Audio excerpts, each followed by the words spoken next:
Depending on the character's roles, some liberties to keep the plot moving are unrealistic.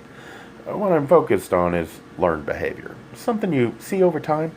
That is why I like series, because it starts to develop a character into a person and it constrains the writer into how the character can react. If you violate the spirit of the character, then you soon will find interest in the books will disappear.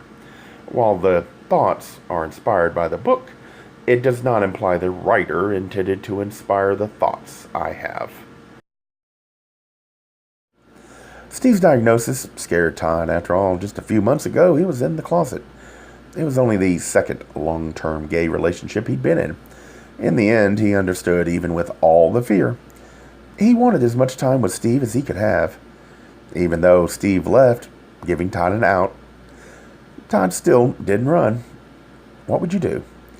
The closest I came to this was a drag queen in the late 90s named Carmen. I still do not know if he had AIDS.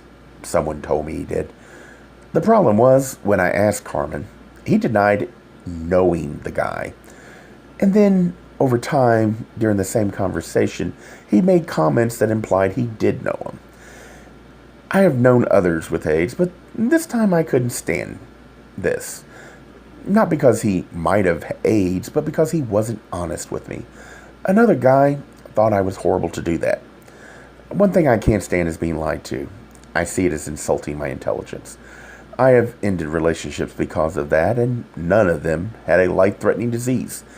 I honestly cannot answer what I would do in a real situation, but I'd like to think I wouldn't run. While the thoughts are inspired by the book, it does not imply the writer intended to inspire the thoughts I have.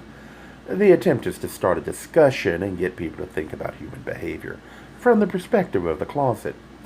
How this might lead to problems that make friends or partners or even business relationships difficult. I can understand why some would dismiss this effort. I find reminders in how the characters behave with memories of my own experiences and then explore that aspect. It's meant to start people to think. It is not meant to imply I am right. If you do not share the ideals with others, then how will you know if you're right? When talking, the focus should be on challenging and exposing your ideals, not in changing other opinions. That would only lead to frustration, since the only person you can change is yourself.